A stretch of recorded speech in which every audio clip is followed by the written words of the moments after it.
I'd like to call the February 18th, 2014 Jackson County Board of Commissioners meeting to order.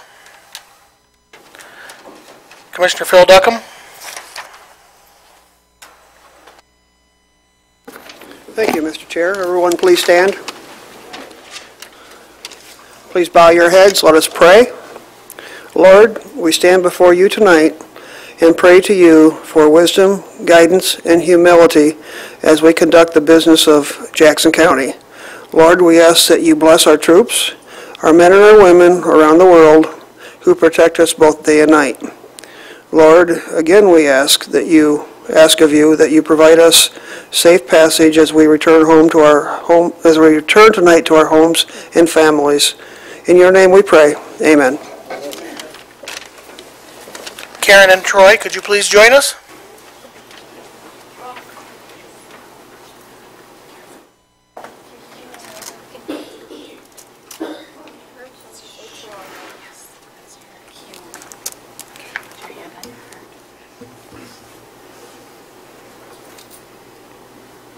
Come on, Karen, start.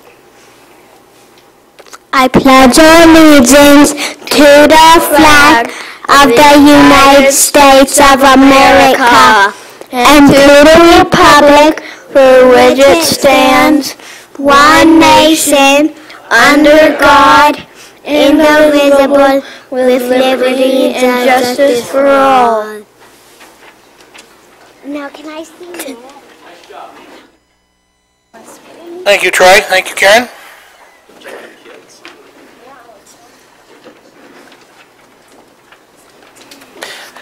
Madam Clerk, could you please call the roll? Yes, Mr. Chair. Commissioner Leitner? Here. Commissioner Luchka? Here. Commissioner Rice? Here. Commissioner Duckham? Here. Commissioner Alexander? Present. Commissioner Mahoney? Here. Commissioner Placzek? Here. Commissioner Elwell? Here. Chairman Shotwell? Here. All present. Thank you. You're welcome.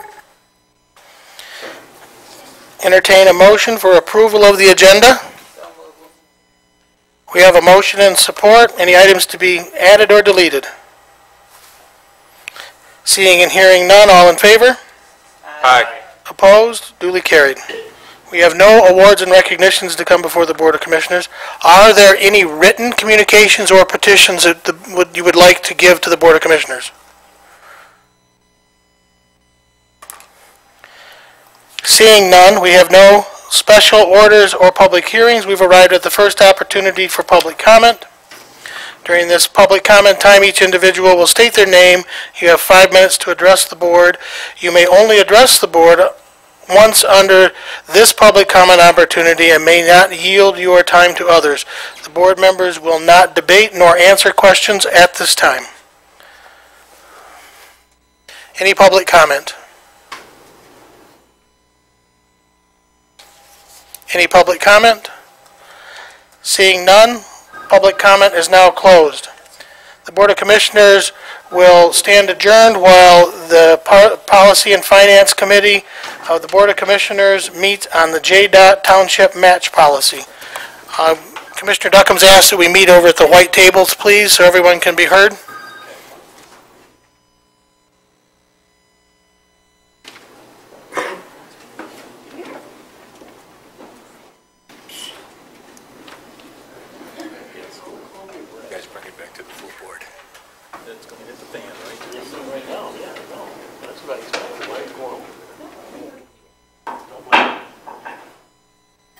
Like to come back to order, please.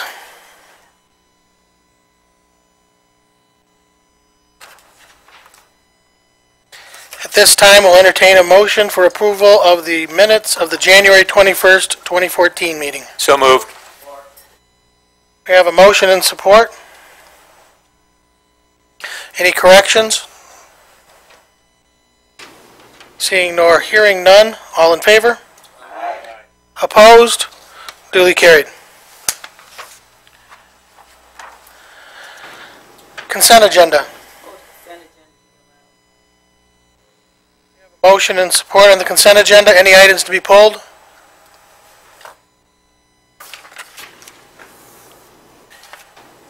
You ready for electronic? Voting should be in front of you.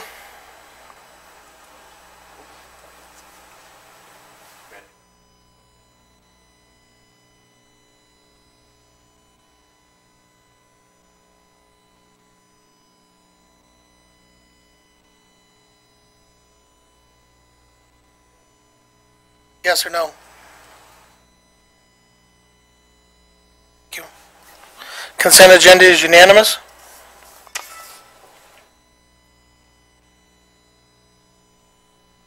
Standing Committee, Agency and Affairs, chaired by Commissioner Dave Elwell. Commissioner Elwell?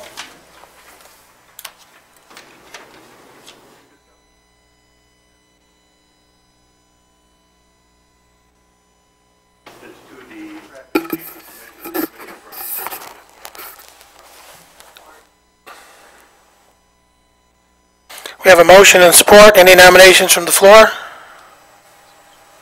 Seeing nor hearing none, all in favor? Aye. Opposed? Duly carried. Commissioner Elwell? That's all the report, Mr. Chair. Thank you. Standing Committee, Human Services, chaired by Commissioner Alexander. Commissioner Alexander? We have no business to bring before the board. Thank you. Standing Committee, Personnel and Finance, chaired by Vice Chairman Phil Duckham. Commissioner Duckham? Mr. Chair, we have one item of business tonight, and that would be the J.C. Dot Township Match Policy. I'll move the policy be adopted. Support. We have motion and support. Comments? Commissioner Alexander? I would like to thank Jerry for his work and all of his efforts and his timely responses to us as commissioners as we hear from constituents. I would just like to say that we are not putting the burden of repairing the roads on townships. This policy will allow opportunity for road work to be completed that is above and beyond the normal road work. This policy is fair and equitable to all, and I will be voting in favor of it.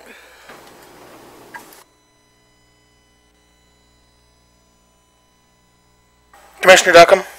I will be reluctantly supporting this. I still feel this is a Lansing issue. This whole thing needs to be fixed in Lansing, and I guess it's the best we can do right now.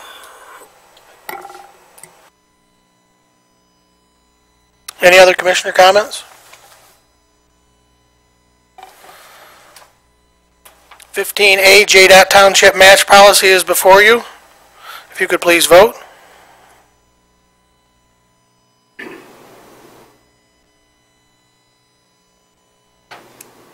Passed unanimously. Vice Chairman Duckham, anything else? That will be all tonight, Mr. Chair. Thank you. Any unfinished business to come before the Board of Commissioners?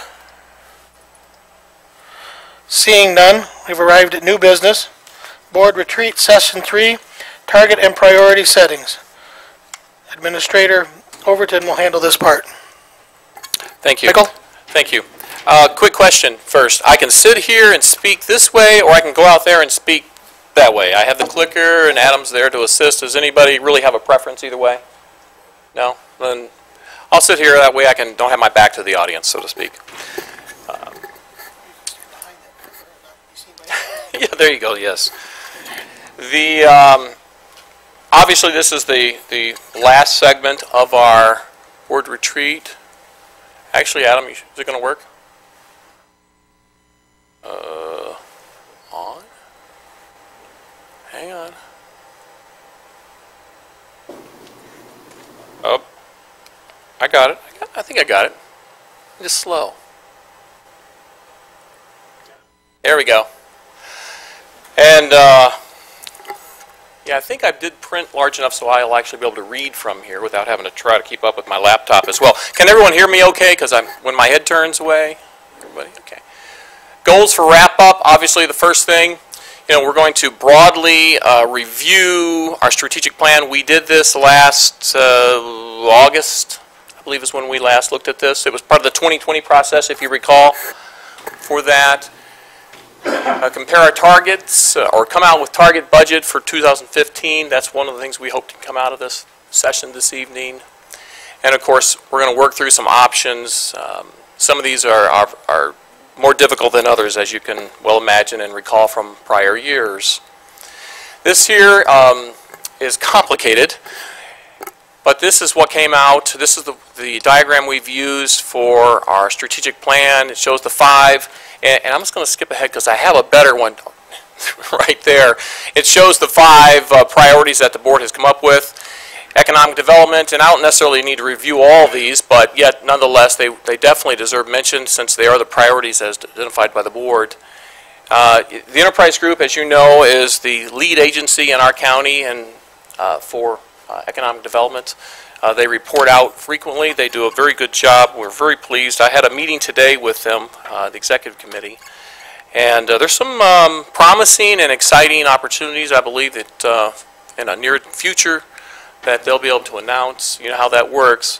Most corporations, companies looking to relocate or looking to expand their facilities are very hesitant to announce their plans to their competitors and that sort of thing prior to the actual doing the work, or I should say making the commitment there. Safe communities, again, number 2 in our priorities. And let me just say that these are, when I say priorities, think of it as in general terms. While economic development is important, you know, having a safe community is important. I mean, is one more important than the other? To me, they're very similar.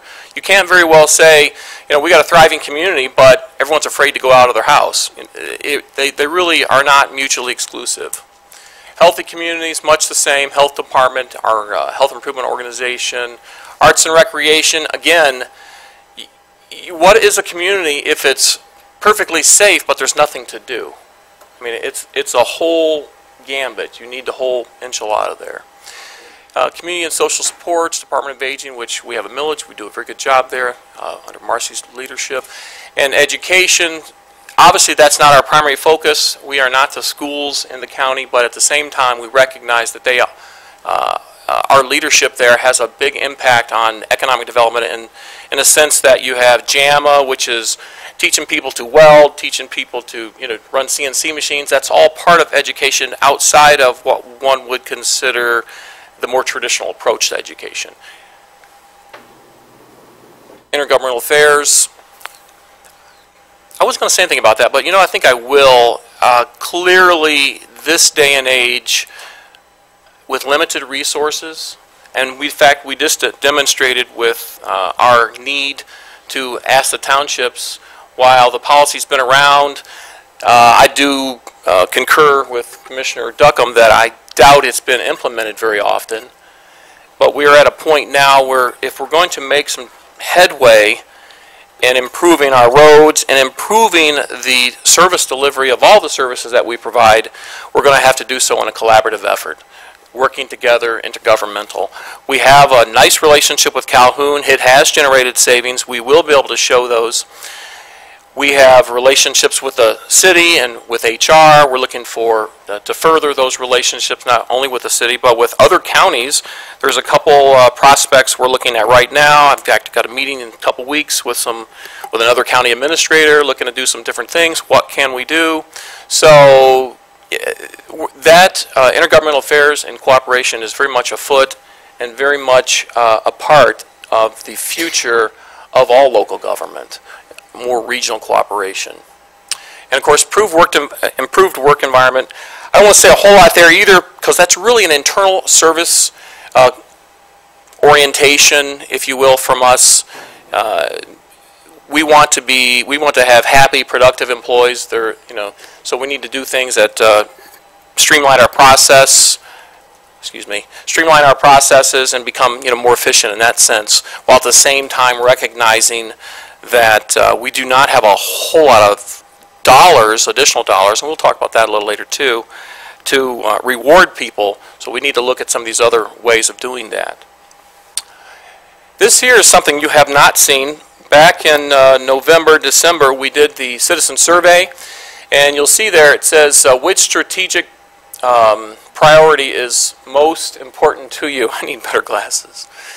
And clearly, hang on one second, I need my computer. Catch up. I can't read that. Yes, thank you. Clearly, and I mean, I more or less know what they are, but clearly, economic development, the citizens in this survey, and this, I remind everyone, is a statistically valid survey. It's, you know, it's blind, it's mathematically correct, if you will, has validity. 40% of them would say, yeah, you're right on the money, that economic development, people are worried about not having a job, keeping their job, being able to keep a roof over their head. So clearly, our focus there is supported. You'll see number 2 is education. Again, that's not our primary focus, but at the same time, we recognize its significance as well. Safe communities, perfect in alignment. So this is not in conjunction with the board. It's not like we somehow polled the citizens. I find it very satisfying that the county commissioners, when you developed your strategic plan and priorities along with the 2020 group, they really do fall in line with a survey that we did months after the fact. So that's kind of rewarding there to know that we're in line with them. Safe communities, cooperation between governments. You know, I questioned that one, cooperation between governments. I suspect it's probably not for the same reasons that we're thinking of. I'm thinking of, cost effectiveness and saving $1. I suspect with all the squabbling going on between this party and that party and this community and that community, especially as of the last couple years anyways, be it with townships and water and sewer and all kinds of sort of things, I think that perhaps has taken a toll on the community and is reflected in the survey. Again, cooperation between governments, healthy communities, right on down the line there. What aspirations do you have? Basically, we're just asking the question, what do you want to see us do this next year? By the way, the picture here is Adam's handiwork. He took this with his iPhone, I believe. Did you not, Adam, or is that new fancy camera? iPhone, yeah. And we're going to look at that. Cascades. I do believe he did not take this picture, right, Adam? It's obviously been talked about considerably. I think it's a much beloved symbol of our community. In fact, I've heard a number of people talk about the draw it has from an economic standpoint in our community as well. The committee has done much work in looking at, one, the viability of funding such a improvement. And of course, you'll recall we had an engineering study, which was that about $50,000 a couple years ago? That engineering study. So we have professionals that have looked at it close, so we know our numbers are very accurate, let's put it that way, in line with what it would take to do that. And we'll talk about that a little bit more. Fairgrounds. It's been, I believe, 5 years since the racetrack closed, or darn close to that, maybe 6. But the fairgrounds is much beloved and underutilized. I think we should be taking a look at, see if and somehow we can come up with some dollars to do a master plan for the fairgrounds, much like we planted seed money with the the Parks Board to do a project looking at the Cascades. I think we need to kind of take a look at that as well. There's a lot more opportunities down at the fairgrounds, and again, the more activities you have there, be it dog shows or whatever, and I know that's coming up, and Beer Fest is coming up, and all those kind of activities bring people to the community and do work towards the #1 goal of economic development and creating jobs. This one here, workforce compensation, frankly, I was a little hesitant to put this up there, but I thought, you know what, it's something that I do believe we really need to talk about.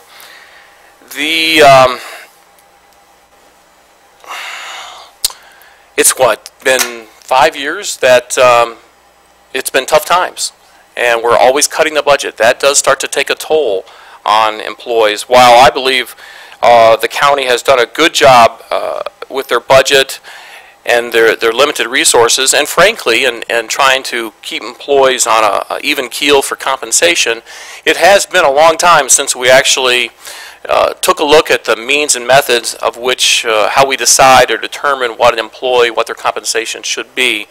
You notice I have on there, model update, alternative merit versus tenure systems. What I mean by that is, if you think about it, the tenure system right now, and this is generally true of union contracts, but it's also true of our system and how we reward, or I should say compensate, non-union employees. It really works like this. If you've been here this many years, you get a raise. A couple more years, you get another raise. Not necessarily has anything to do with your ability or the work you're performing. It's the fact that you're showing up. That can cause challenges, especially when times are tough. So, I do think that perhaps we need to look at what other models are out there for compensating employees. You know, there's merit, there's, you know, different types of systems out there that we have not considered. And I'll talk a little bit more about that later as I apply some actual numbers to what this costs. Financial target, and by all means, if anyone has a question or otherwise, feel free to chime right in. We can discuss things as we go. I'm pretty comfortable with that. Property tax forecast. Let me move ahead in my own slides here. And as you can see, 2014 budgeted tax revenues this year, current revenues, $21.7 million. We're looking at, and we've looked long and hard at it, we have quite an involved process of looking at enrollments and all sorts of things. What is the value of homes? How many permits were pulled for remodels or new construction? The list is long. It's rather exhaustive. It's a very methodical and professional means of determining and forecasting what your revenue is. Unfortunately, I wish it was higher. We're only forecasting a 1.25% increase, and we have been very accurate with this methodology in the past, and I suspect it's, again, accurate. So we're looking at an appreciation of, what, $271,000. Given the size of the deficit we spoke of last year, you'll find that this is wholly inadequate to take care of the needs. So we're looking at $22 million, and again, increase from tax giveaway expirations requires perhaps a little explanation. You know how a company will come to town and they'll be asking for tax breaks and that sort of thing. More often than not, you've granted those over the years, communities have and so forth, and that of course affects the county's revenue too. Well, over a number of years, eventually they come off. Their tax break is up. So that is new revenue that existing companies are now paying, where in the past they were getting a break there. Now the state, again, I think it was mentioned earlier, and it's too often we've spoke of unfunded mandates and those sort of things being pushed down from the state, and are concerned whether, you know, that we try not to do that ourselves with municipalities within the county. This is the personal property tax exemption. It is going to cost us $175,000 in 2015. There is some voting still to be done on that. I don't want to get too deep in the weeds there, but what we are sure of at this point is that's pretty much the number that's going to cost us this year, regardless of how the vote goes across the state. So our new tax revenue, again, roughly $22 million, and in 15, that's a $232 net increase. Not a whole lot of increase there, given the size of our budget. And this revenue sharing, again, there's some question as to what's going to happen. The governor, while he's recommended 100% return to state revenue sharing, it has not made it through the legislature. So we are trying to, we're not sure we're going to know before June, so we're basically saying a minimum and a maximum. We're saying we believe that even if the legislature does not let it all through, they'll probably let some of it through, and we believe we would generate around $400,000 additional dollars there, as opposed to if we return to the former, it would be $771,000 or the $3.37 million. Total revenue impact. Again, we were using the high-low there to account for the state shared revenue. So you have $232,000 plus a low, potentially additional dollar state revenue sharing of $400. Subtract the interest income. Everyone forgets, I think, too often that interest rates are not what they were. Let's put it that way. Historically low, for sure. So we're projecting a $150,000 decrease in what we receive in revenue there. I would add, too, you see the nothing in court fees and clerk register of deeds. They produced more revenue last year. We believe that they did an outstanding job. It's really not appropriate to keep going back to that well and keep trying to raise fees and those sort of things, so we did not project anything in there for that. Expenditure summary. And we'll go into leave the revenue side, go into the expenditure side. you know, we've talked about our structural deficit, and when I say structural deficit, what we're basically saying is the programs and services that we provide as a county, those costs exceed our revenue. That's what we say, it's operational costs. It's not like we're out spending capital dollars that's doing it. It's operational. Frankly, we have, to this point, mitigated some of the pain and suffering each year by use of fund balances. General fund, health, human services funds, we've had some fund balances in those, not necessarily reduced their services overly. We've relied on some of those fund balances to try to spread the impact, if you do, or I should say minimize the impact each year.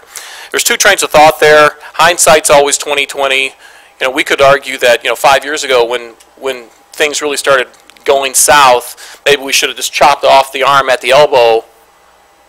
But what we really chose to do is say, well, maybe it's going to get better next year, so let's just take a little bit here.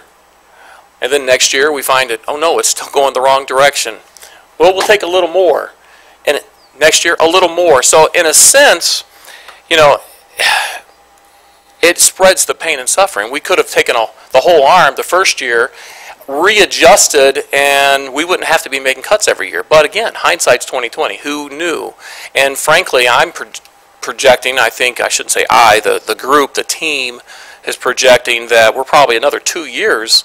You know, we got next year, we're looking at, well, we'll get into the more structural, the numbers, $2 million. But if we do that again this year, that means next year, this time next year when we're talking about another $1 million cut. So it's just another little piece.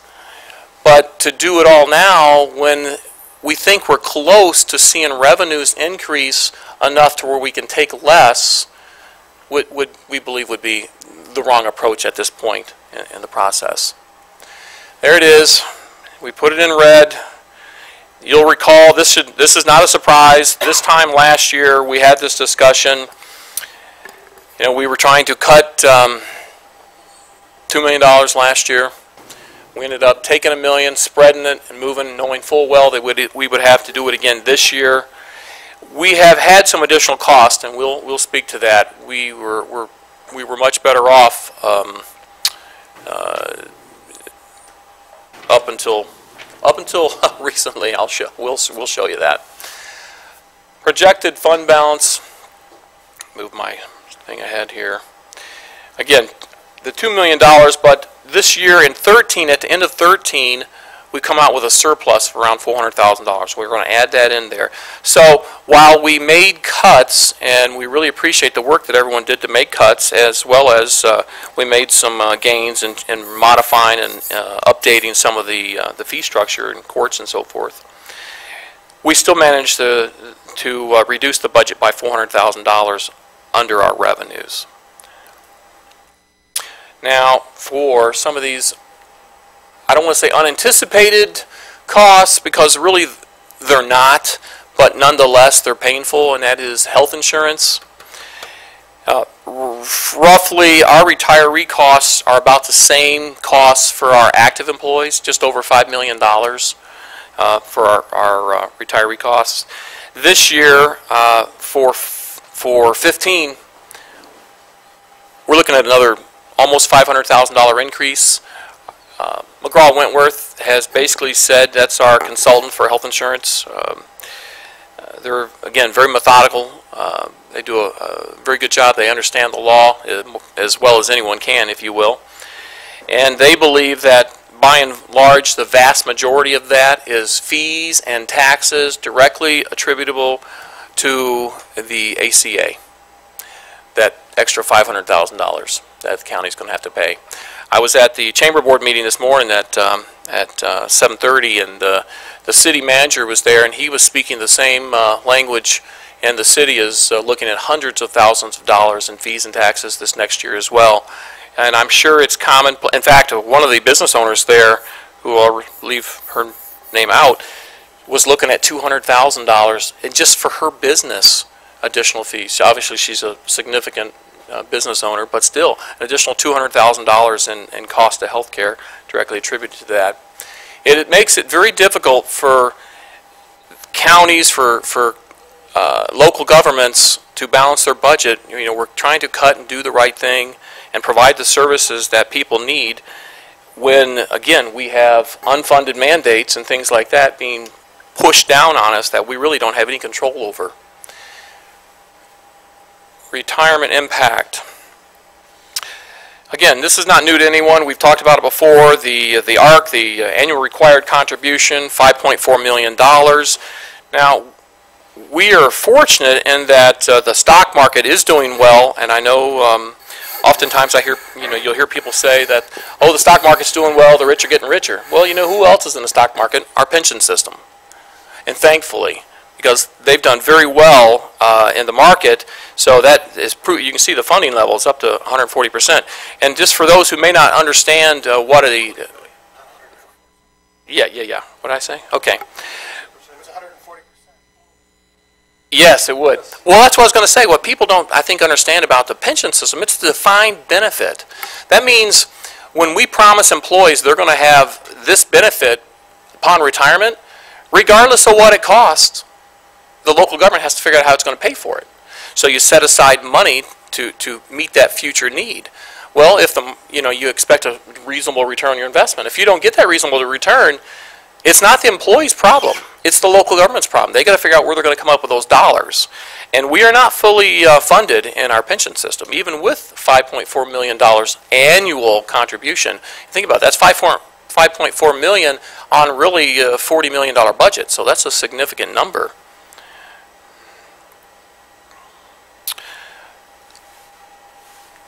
This next slide, again, two additional costs that necessary, yes. Unexpected, I would say yes as well to that. There needs to be some changes, I believe, at the state level on how we're taking care of these needs. Lifeways takes care of the mental health needs of the community, and those I think everybody has known someone or knows someone who's affected by mental health, and we're looking at another $200,000 that we're going to probably have to budget. That's pushing the number upwards of $750,000 roughly. And there's still some argument about whether that number should be larger. I believe currently that is the number that we should be shooting for. And if we need to fight more about it, we'll, with the state is really what I should say, then so be it. That is correct. Yes, sir. I'd just like to make a comment in regards to Lifeways, and some may agree or not, but I believe that they have worked very hard with our administration in trying to come up with this number. Yes, it's a large number, $200,000, but I believe that they have done their due diligence at Lifeways in working with us here. The problem is this $200,000 is more than, it's very generous. I mean, again, you're talking $750,000, $760,000 that we're going to be paying to Lifeways just for local funding. But the fact is, this is a projection because right now this is in the state's hands again, and once again we're talking about the state of Michigan, and the state of Michigan could potentially reject this and say that's not enough money. So let's hope that doesn't happen, but again, it's up to the state again, and whether or not this is good or they're going to try to get us to pay more. So just wanted to mention that.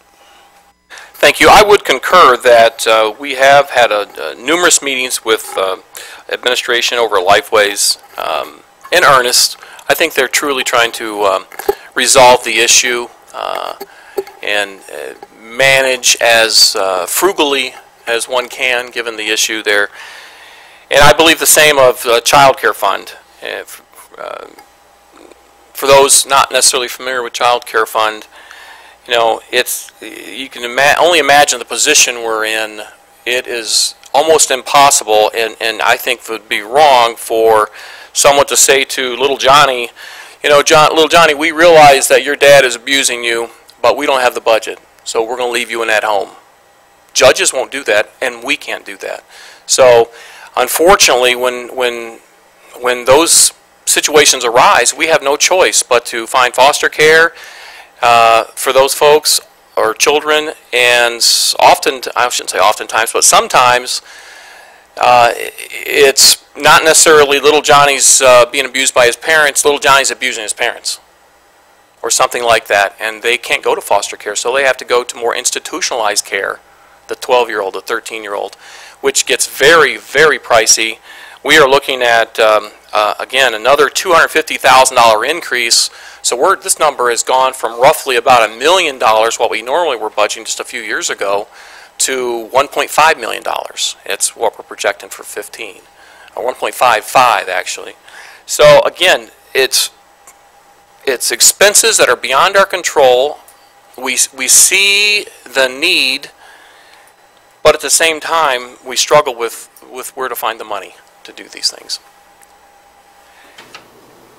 This picture here, I'm not sure if it's Adam's or not. I was kind of looking at that, and Adam put that picture in, and I'm like, where's the beef? Is that the question, Mr. Brown?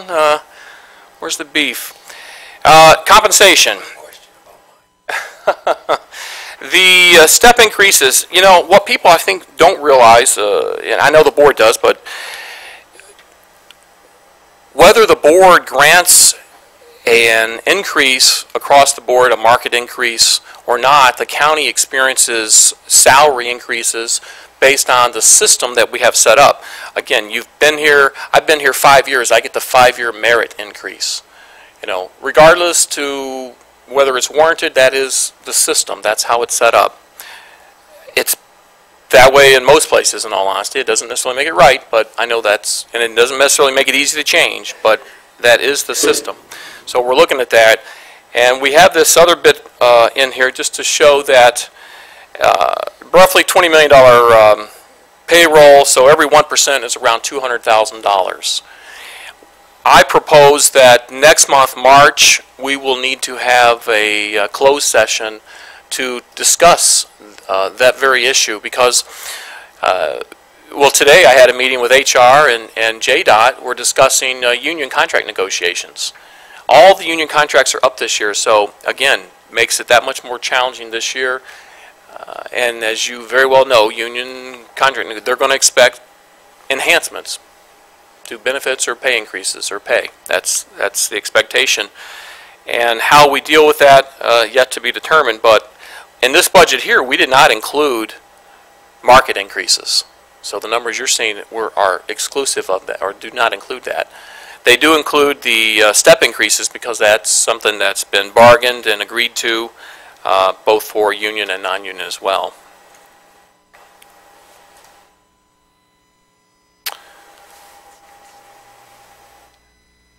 Adding it all up, expense impacts. You'll see there the OPEB or other post-employment benefits, that reduction of $500,000, that is the retiree health care changes that we made there.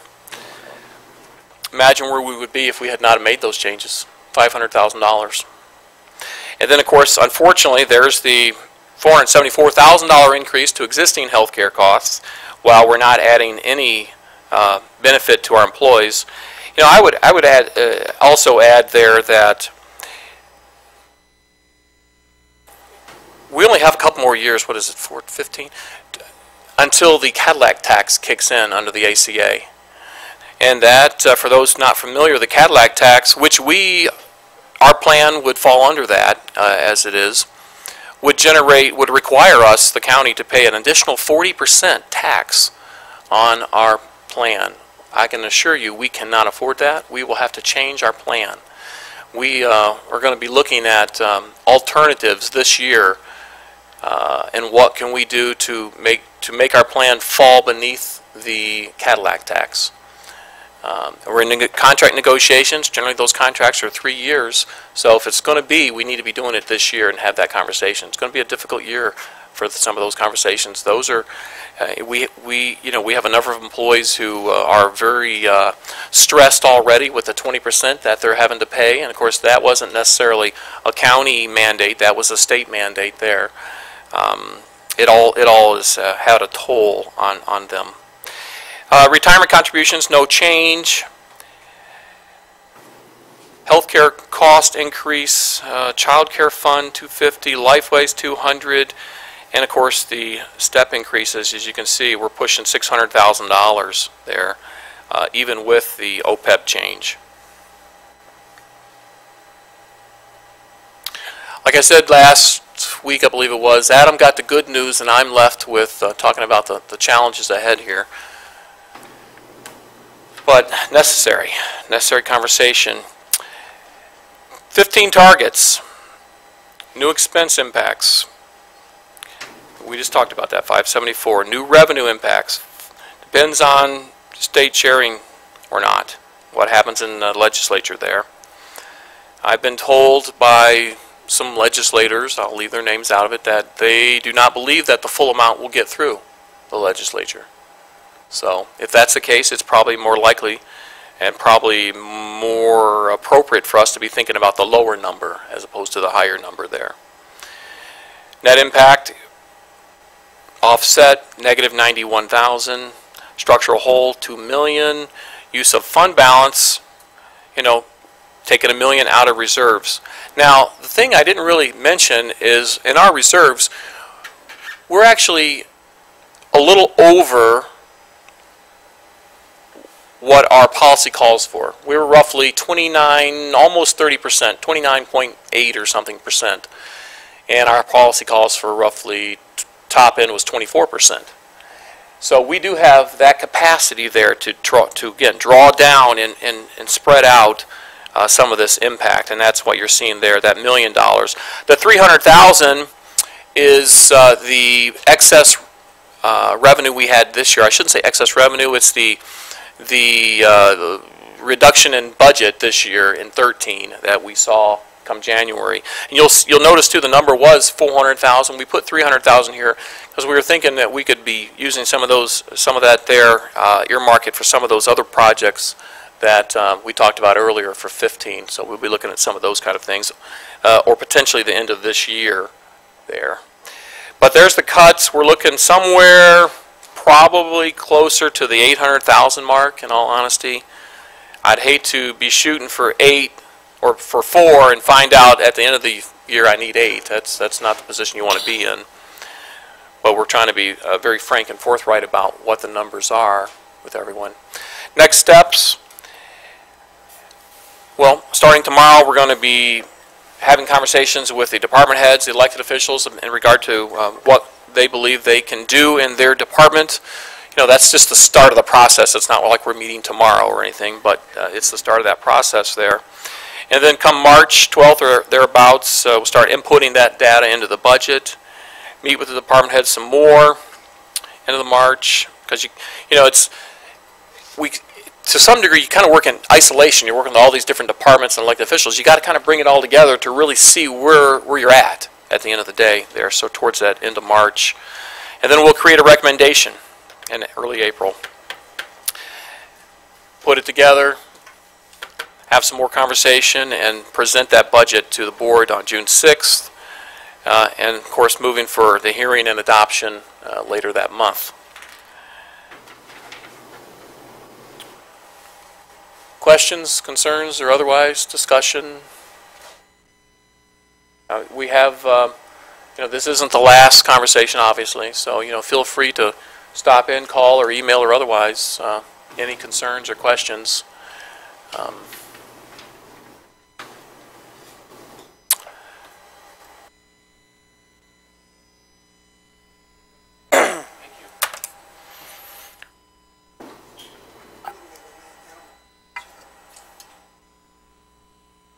As with all items when it comes to the budget, I hope that commissioners will meet with Michael and Adam and talk to them. Share your ideas, also discuss them, and if there's anything you can think of or anything like that that you'd like to bring up, please don't hesitate to do that. We look forward to solving these dilemmas as we have in the past, and I do look forward to working with everyone on this. Any other comments about this presentation?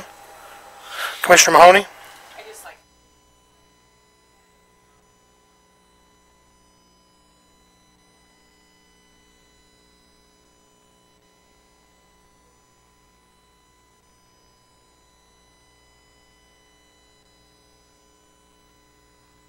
Any other commissioner comments?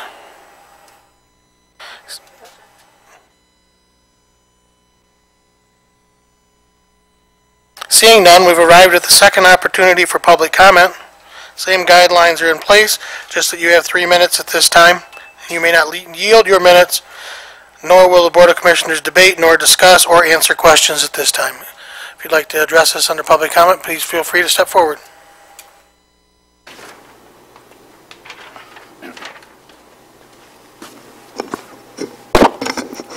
John Calhoun, the Columbia Township Treasurer. I'd like to thank the board for clarification on the township match for the roads. After hearing the debate, it did clarify and reinforce the fact that we are pretty much following that guideline now. I mean, citizens, if they want to petition and file for a special assessment, are capable of doing that, so there's no major change as far as that goes. I know in Michael's presentation talking about collaboration, Columbia Township about a year and a half ago pledged $12,500 towards Clark Lake Park through the Jackson County Director of Parks, Brandon Ransom at that time. Scott Robbins took over for him. I'd just like to say you did a great job as far as hiring that person. Had a few meetings with him, and we're looking forward to developing that project and creating some more recreational opportunities for people in the county, and especially in Columbia Township, because we found that it does promote business activity when you have recreational activity available at that point. So just wanted to thank you for that and let you know that we will continue to support that project, and hopefully it comes to fruition fairly quickly. Thank you.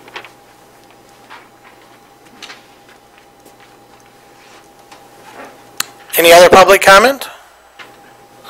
Any other public comment? Public comment is closed. Commissioner comments. Commissioner Alexander. Thank you. For the sake of clarity and transparency, I'd like to ask our administrator, and if you would like to defer to our managing director of JDOT, that would be fine. But my question is this: what are the steps that a township should take to begin the process of this cost share effort?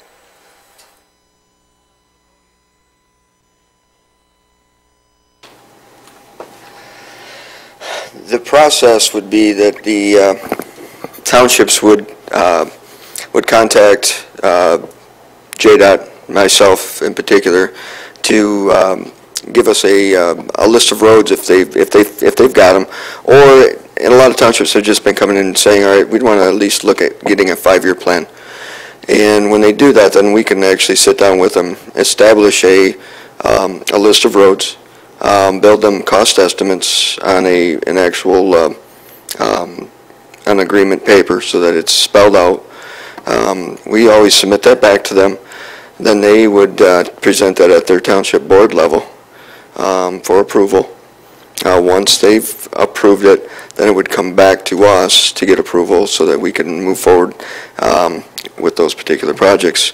So that would be the process of getting it in and getting it set up. Then once we start getting into that whole process of seeing which ones we've got, will be the prioritizing based on necessity, needs, location, especially if you got a couple townships side by side that are doing very similar work or the same work. You know, you might get somebody that's signed up in January early, and somebody might come in June right before we're ready to start right next to them. We may bump that June one, you know, to come with the January one so that we can do it, so they're not bouncing around, and we can do it at the cheapest way, basically, without moving our equipment around. So that's the only way that, you know, you might see a priority change a little bit. But